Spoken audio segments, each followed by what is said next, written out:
تقدیر کیا ہے؟ اگر سب کچھ پہلے سے ہی لکھا لکھایا ہے تو ہم اپنے اعمال کے ذمہ دار کس طرح ہوں؟ پھر اعمال کی جزا و سزا کیسی؟ پھر جنت و دوزخ کے کیا وضاحت فرمائے؟ بڑی سچی بات یہ ہے کہ اس سوال نے ایک عرصے تک مجھے بھی ستائے رکھا، اور میں سوچتا رہا کہ اگر واقعی اللہ تعالیٰ نے پہلے سے ہی سب کچھ لکھ لیا ہے کہ میں اتنے بج کر اتنے منٹ میں بیٹھ کے یہاں پہ ایک لیکچر دوں گا، یہ تقریر کروں گا، اتنے بج کر اتنے منٹ میں نماز پڑھوں گا، اتنے بج کے اتنے منٹ میں فلاں کو گالی دوں گا، فلاں کو تھپڑ ماروں گا، یہ پہلے سے ایک نیا شیڈول مرتب ہے اللہ کے یہاں، لکھا لکھایا پروگرام چھپا چھپایا موجود ہے، میرے تو قصور تو لکھنے والے کا قصور ہے؟ بات خطرناک ہے نا، بات خطرناک ہے نا۔ تقدیر کیا ہے؟ عربی میں اس کے لیے ایک لفظ لکھا جاتا ہے دینی کتابوں میں، علم اللہ السابق، اللہ کا علم جو پہلے سے اسے حاصل ہے۔ اللہ کو معلوم ہے کہ آج میں اتنے بج کر اتنے منٹ پہ اپنی مرضی سے، اپنے ارادے سے، اپنی آزادی فکر اور آزادی عمل سے کام لیتے ہوئے یہ کام کروں گا۔ اب بھائی کام تو میں اپنی مرضی سے کر رہا ہوں، اپنی آزادی سے، اپنے ارادے سے کر رہا ہوں، لیکن اتنی سی بات تو مانو کہ اللہ تعالیٰ علام الغیوب ہے، علیم بذات الصدور ہے۔ مجھے اپنے بارے میں پتہ نہیں ہے کہ کل 10:10 پہ میں کیا کروں گا، اس کو پتہ ہے۔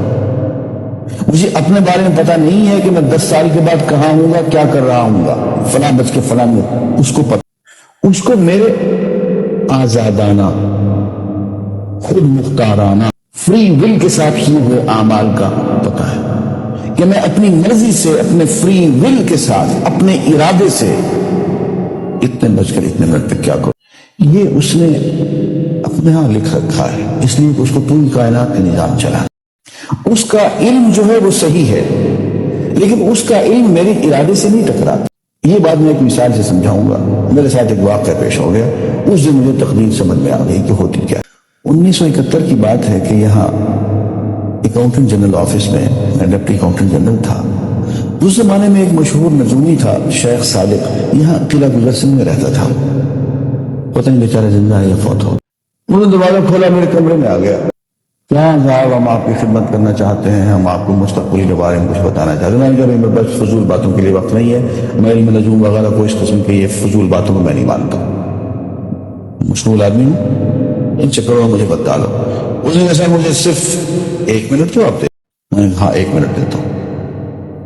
اس نے ایک بہت بڑا کاغذ میرے سامنے لکھا جس پہ 40 خانے بنے ہوئے تھے، 40 چیزوں کے نام لکھے ہوئے، مختلف چیزوں کے نام، کتاب، قلم، اینک، کاپی، دوات، پینسل، میز، بادل، برقع، مسجد، مندر، ایسی ایک رینڈم چیزوں کے نام، 40 چیزوں کے نام لکھے ہوئے۔ مجھے کہنے صاحب آپ مجھے کسی ایک چیز پہ انگلی رکھ دیں یا اس کا نام آپ اس کاغذ پہ لکھ دیں۔ اور مجھے یہ کہتے کہتے اس نے ایک پیس آف پیپر میری میز سے اٹھایا اور اس پہ کچھ لکھا اور اس کو یوں الٹا کے رکھ دیا۔ میں نے کہا تم نے یہ کیا کیا؟ کہنے لگے کہ میں نے وہ چیز لکھ دی ہے، وہ نام جو ابھی آپ لکھیں گے۔ تو اب میں پریشان ہو گیا۔ تماشا کی بات ہے کہ جو چیز میں سوچ سوچ کے اپنی ارادے سے، اپنی مرضی سے ابھی لکھوں گا، اس نے پہلے جو لکھ کے وہاں چھوڑ دیے میرے سامنے۔ اب میں سوچ میں پڑ گیا کہ یار وہ چیز لکھوں جو اس نے نہ لکھی، کبھی میں اس کا ارادہ کروں، کبھی اس کا ارادہ کروں، میں تنگ آ کے آخر میں نے کسی ایک چیز لکھ دیا، میری یہ ہے۔ اس نے جب وہ الٹایا تو وہ وہی چیز۔ اب پتہ نہیں یہ کیا چکر تھا اس کا، خدا ہی جانے۔ کوئی اس کا علم ہوگا، کوئی فن ہوگا، کوئی تک بازی ہوگی، تک بندی ہوگی کوئی، لیکن اس سے مجھے پتا چلا کہ یار اس کو جو کچھ میں نے لکھا ہے اپنے ارادے سے لکھا ہے، اپنی مرضی سے لکھا ہے، اس سے پابند ہو کے نہیں لکھا۔ کبھی اس پہ بھی لگاتا تھا، کبھی اس پہ، کبھی اس پہ، چھپ کے ایک لکھا میں نے، لیکن اس کا وقت کو پہلے سے پتا تھا کہ میں کیا لکھنے والا ہوں، اور اس نے پہلے سے وہاں لکھ کے رکھا ہوا تھا۔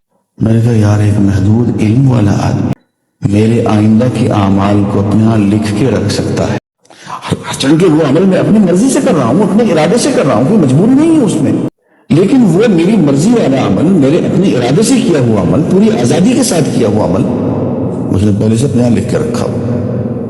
یار اگر یہ انسان کر سکتا ہے تو رحمان کیوں نہیں کر سکتا؟ اس نے میرے سارے اعمال جو میں آئندہ چل کے کرنے والا، وہ سارے کے سارے اعمال اس نے اپنے یہاں لکھ کے رکھے ہیں، اس کو انتظام کرنا ہے، میرے رزق کا انتظام بھی کرنا ہے، آگے میری زندگی، میری موت میں، میری قبر میں اکوموڈیشن کا پتہ نہیں کہاں کا میرے اس نے انتظامات کرنے ہیں. تو میرے بارے میں اس نے سارا ڈاٹا کلیکٹ کر کے رکھا ہوا ہے اپنی انفارمیشن کے لیے کہ یہ اپنی مرضی سے کیا کیا کچھ کرے گا. تو اس کے لکھے ہوئے ہونے سے میری مرضی ختم نہیں ہوتی، میری ذمہ داری ختم نہیں ہوتی، میرا ارادہ، میری فری ول ختم نہیں ہوتی. یہی وجہ ہے کہ ہم جو اعمال کرتے ہیں اس میں سے اللہ تعالیٰ اس کی کچھ ذمہ داری ہم پہ ضرور ہوتی. کچھ کام اللہ تعالیٰ کا ایک نظام ہے، اس میں شاید ہماری ذمہ داری نہ ہو، وہاں جبر ہو. لیکن کچھ اعمال ایسے ہیں جن میں خالصتاً ہمیں آزادی حاصل ہے، ہمیں اختیار حاصل ہے، ہم ان کے ذمہ دار ہیں، ہمیں ان پہ جزا ملے گی، ہمیں ان پہ سزا ملے گی، اللہ تعالیٰ بچائے. اور جزا ملے گی تو جنت ہوگی، سزا ملے گی تو دوزخ ہوگی. لیکن آزادی عمل اور ارادہ ضرور ہے. یہ الگ بات ہے کہ اللہ تعالیٰ کو پہلے سے ہی معلوم ہے کہ ہم اپنے ارادے سے اور اپنی آزادی اور اپنی مرضی سے ہم آج اور کل اور پرسوں اور سال بھر کے بعد اور 10-20 سال کے بعد ہم کیا کیا کریں گے اس کے ہاں لکھا ہوا ہے. وہ عندہ علم الکتاب، اس کے ہاں سب کچھ لکھا ہوا ہے. لیکن ہم جو کرتے ہیں اپنے ارادے سے کرتے ہیں اور اس کے ذمہ دار ہیں. وآخر دعوانا الحمدللہ رب العالمین.